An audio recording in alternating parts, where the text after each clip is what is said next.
જય શ્રી કૃષ્ણ, જય માતાજી બધાને. તો welcome to the my new blog.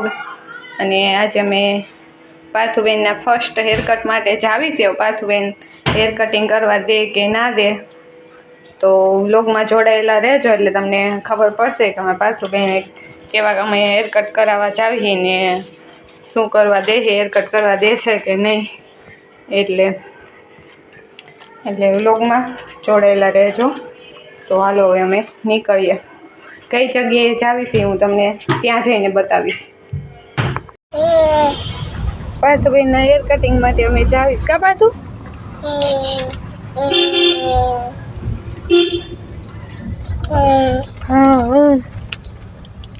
Chocolate અત્યારથી હાથમાં દઈ દીધી છે મમ્મી, એટલે હેર કટ કરાવવા દે.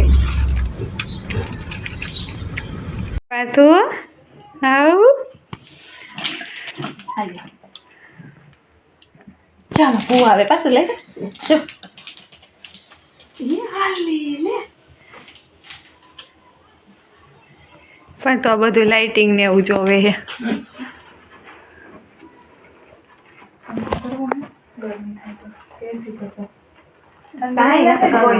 મને લાગશે હો.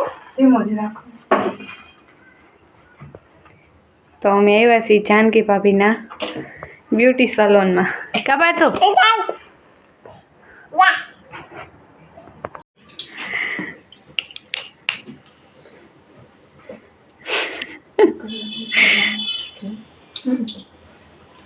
પાછું આમ નીચે જઈ શકતા ને, નીચે ત્યાં લાઈટો ન જોવાની. જો વાંગો છે પાછું દેખાણી જો ઓમાં એ પાછું એવું મને દીકો આય લઈ તને દીકો કરી લેવો.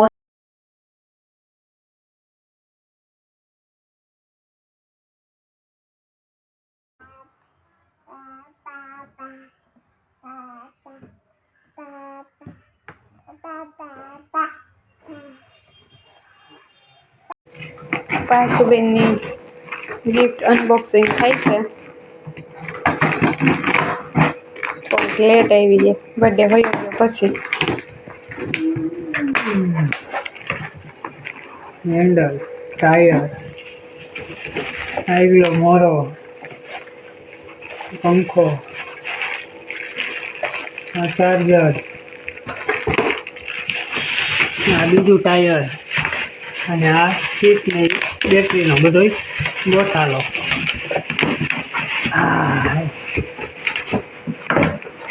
આટલામાં બેટરી બધું આવી ગયું. આવી રીતના કંઈક છે. ફિક્સ કરી લેવી પેલા.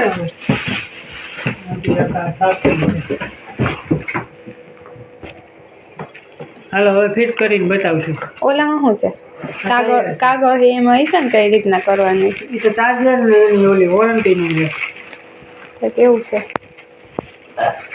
ખોલ તો. ફીટ કરી લેતા અમે નવરા થઈ લેતા પાછું આવી જાય. તમે ચાંદલો કરવાનો નવી હોન્ડાની. આ કઈ રીતે એને ઇન્સ્ટોલ કરવું ને એ છે. એવું છે એમ ને? તો હાલો કરી નાખો પેલા, પછી આપણે બતાવશું.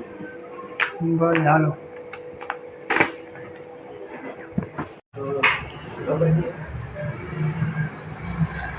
પાર્થુબેન એવી ગાડીને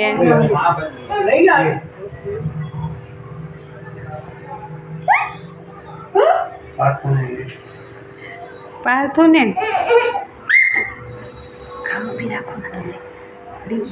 પાર્થુ થઈ ગયો ચાંદલો. હવે બેહી જા.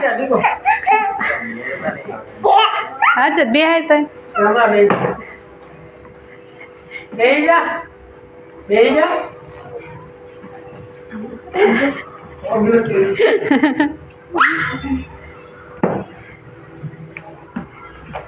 શ્રી ગણેશ કરી દીધા હે પાર્થુભાઈ.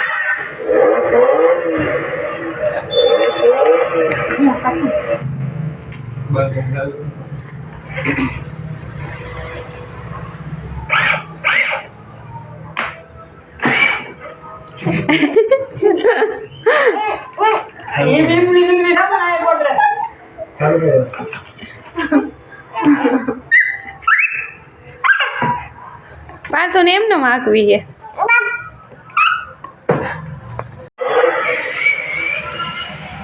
પાછો